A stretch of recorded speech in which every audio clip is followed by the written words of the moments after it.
Pernyataan Sri Mulyani yang mengatakan bahwa tahun depan itu ada resesi global yang menyebabkan kesulitan di masyarakat, yang menyebabkan penderitaan di mana-mana, menyebabkan kesulitan ekonomi hebat, itu menuai kritik banyak orang. Beberapa waktu yang lalu, Gerakan Buruh sudah melontarkan kritik terhadap elit pejabat di negeri ini yang mengatakan tahun depan ada resesi dan kemudian menimbulkan kepanikan terkait dengan ekonomi. Salah satu kritik yang disampaikan oleh Gerakan Buruh adalah mengatakan bahwa itu adalah bentuk provokasi. Itu adalah upaya untuk menakut-nakuti dan kemudian justru hal itu dimanfaatkan oleh para pengusaha hitam untuk memangkas kesejahteraan kaum buruh. Dengan alasan bahwa akan ada resesi, maka tidak ada kenaikan upah. Dengan alasan akan ada resesi, maka ditakut-takuti buruh akan dipecat dan berhentikan dari tempatnya bekerja. Ini yang kemudian gejolak itu muncul, yang kemudian kaum buruh mengatakan bahwa adalah tugas dan tanggung jawab para pejabat negeri ini, tugas dan tanggung jawab para menteri lah untuk memastikan agar kalaupun terjadi resesi, maka semuanya bisa dikendalikan, rakyat bisa tetap diselamatkan. Jangan isu itu ditarik ke Indonesia pulang dari luar negeri para menteri. Perekonomian ini jangan jadi provokatornya rakyat. Jangan takut-takutin rakyat. Berulang-ulang Partai Buruh dan KSPI menyampaikan, itu urusanmu sebagai menteri. Nggak usah ngadu ke rakyat. Para menteri di bidang perekonomian harus membantu Presiden Jokowi menjaga ekonomi Indonesia tetap positif. Itu pesan Presiden jelas. Bukan nakut-nakutin rakyat, bukan jadi provokator untuk rakyat. Apa motifnya? Ini perlu digali nih. Karena ketidakmampuankah sehingga mereka mencari kambing hitam para menteri ini. Dan Yusuf Kalla, mantan Wakil Presiden Republik Indonesia, itu juga melakukan kritik yang serupa. Beredar di media, Yusuf Kalla mengatakan bahwa saya bilang ke Sri Mulyani, jangan selalu kasih takut-takut orang besok tahun depan akan kiamat. Saya telepon, jangan begitu, jangan kasih takut semua orang. Saya termasuk yang sepakat dengan apa yang disampaikan oleh Yusuf Kalla, bahwa tahun depan itu tidak semenakutkan yang digambarkan oleh para elit di negeri ini, bahwa fundamental ekonomi kita masih sangat kuat dan oleh karena itu kita masih tetap optimis untuk memastikan bahwa tahun depan pun juga kondisinya masih akan baik-baik saja. Itu juga yang disampaikan oleh Yusuf Kalla. Dia mengatakan, mau ada masalah, iya kita hadapi, tapi kita jangan takut. Negeri ini lengkap, tidak ada krisis energi, krisis pangan. Di mana krisis energi di Indonesia? Di mana krisis pangan di Indonesia? Beras cukup, beda dengan negara lain yang tidak punya energi dan tidak punya pangan. Jadi mari kita optimis bekerja sesuai bidang.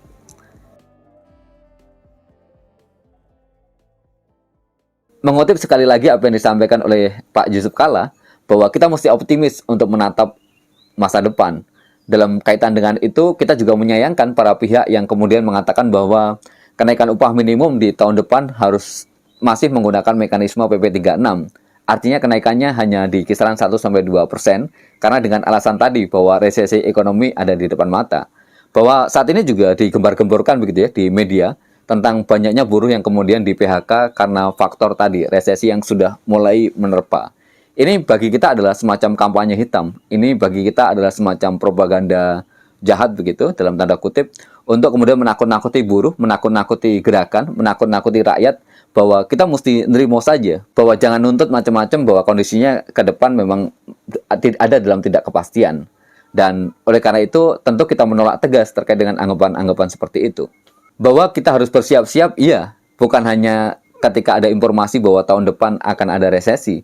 Bahkan dalam kondisi normal sekalipun, kesiapsiagaan itu selalu diperlukan. Jadi ini adalah soal yang standar begitu ya. Bagaimana kita bersiap-siap, bagaimana kita menghadapi hari esok, bagaimana kita merancang masa depan yang akan lebih baik lagi. Dan kita tahu bahwa hari-hari ini adalah momentum di mana pemerintah akan menetapkan kenaikan upah minimum di tahun 2023. Selalu berulang kali disampaikan. Kalau kita cek lini pemberitaan di berbagai media, maka kita akan menemukan bahwa hampir setiap tahun isu terkait dengan PHK itu selalu muncul. Bahwa hampir setiap tahun bahwa isu di mana kondisi ekonomi sedang sulit itu selalu muncul. Dan itu tidak hanya terjadi ketika momentum penetapan upah minimum begitu ya. Dalam banyak laporan yang disampaikan oleh kawan-kawan, ketika para buruh berunding terkait dengan upah dengan pengusahanya, itu selalu pengusaha juga mengatakan bahwa kondisi sedang sulit, tidak ada keuntungan, dan oleh karena itu tidak bisa memberikan kenaikan seperti yang dituntut oleh para buruh. Itu hampir selalu dikatakan seperti itu. Dan kemudian ketika kondisi membaik, keuntungan berlipat-lipat itu nyaris tidak pernah diumumkan. Seolah-olah disembunyikan begitu bahwa keuntungan yang didapat itu seperti tabu ketika kemudian hendak dibagikan dengan kaum buruh.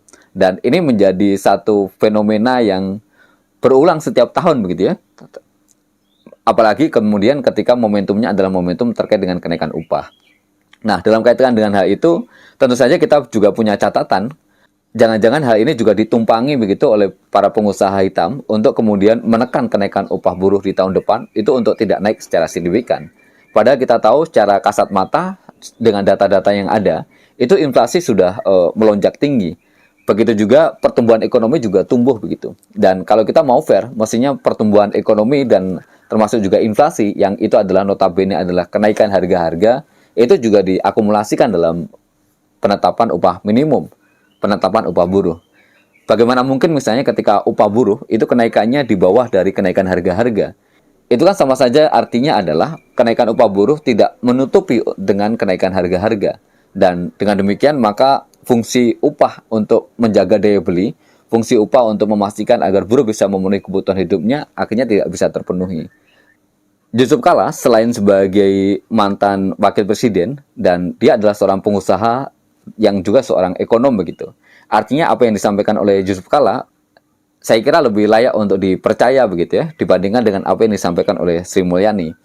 Mengapa demikian? Karena memang Yusuf Kala adalah pelaku langsung di bidang ekonomi dan ketika kemudian dia mengatakan bahwa tahun depan tidak akan terjadi apa-apa, tahun depan akan baik-baik saja, maka itu sekaligus menjadi optimisme bagi kita, bagi gerakan buruh untuk kemudian berdiri lebih tegak, menyatakan lebih nyaring tentang apa yang kita tuntut terkait dengan kesejahteraan yang kita inginkan. Tuntutan kenaikan upah 13% saya kira menjadi tuntutan yang masuk akal untuk dipenuhi. Lewong kondisi ekonomi tahun depan juga masih membaik, kata Yusuf Kala. Dan oleh karena itu, tidak ada alasan bagi siapapun untuk kemudian mengatakan bahwa apa yang dituntut oleh kaum buruh dengan naik upah 13% itu adalah tuntutan yang irasional, tuntutan yang tidak masuk akal.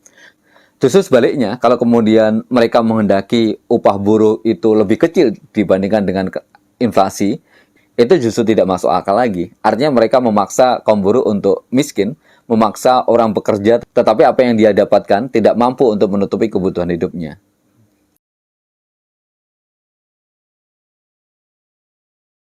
Atas dasar itu, pada hari Jumat, tanggal 4 November, kaum buruh akan melakukan aksi unjuk rasa di kantor Menteri Ketenagakerjaan. Di mana aksi ini kaum buruh akan mengusung 3 tuntutan. Yang pertama adalah kenaikan upah 13%, yang kedua adalah penolakan terhadap PHK massal akibat isu resesi global, dan yang kemudian yang ketiga adalah menyuarakan terkait dengan penolakan terhadap Omnibus Law. Aksi ini adalah sebentuk tekad dari gerakan kaum buruh untuk memastikan agar kesejahteraan tidak tergadaikan. Tanggal 4 November, puluhan ribu buruh akan aksi di Kemenaker. Puluhan ribu buruh akan aksi di Kemenaker 4 November dari Jabodetabek ke Kemenaker. Puluhan ribu buruh. Isunya satu, naikkan upah minimum 2023, naikkan upah minimum 2023 sebesar 13%. Dua, tolak PHK dengan alasan resesi. Stop provokasi negatif dan stop kebohongan. Yang ketiga, tolak Omnibus Law Undang-Undang Cipta Kerja. Pada tanggal 4 November, puluhan ribu buruh se-Jabodetabek aksi di Kemenaker dengan 3 isu tadi. Tolak PHK, naikkan upah minimum 13%, tolak Omnibus Law. Secara serempak di beberapa kota industri seperti di Banten, di Bandung, Jawa Barat, di Semarang, Jawa Tengah, di Surabaya, Jawa Timur, di Batam, Kepulauan Riau, Makassar, Sulawesi Selatan, Gorontalo, di Medan, Sumatera Utara, Aceh, Banda Aceh di Aceh, dan Banjarmasin di Kalimantan Selatan, dan beberapa kota industri serempak aksi di tanggal 4 November tersebut. Itulah yang bisa kami sampaikan.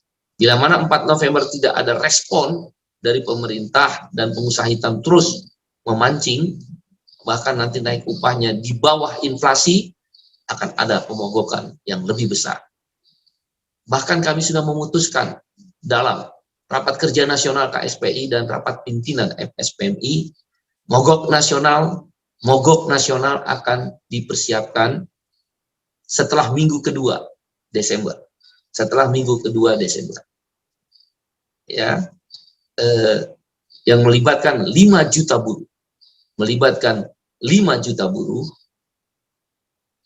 di seluruh Indonesia, lebih dari 15.000 pabrik akan terlibat, bahkan bisa luas lagi, lebih luas, bisa 50.000 pabrik kalau serikat-serikat buruh yang lain ikut, dan ini akan meluas. 5 juta buruh akan stop produksi.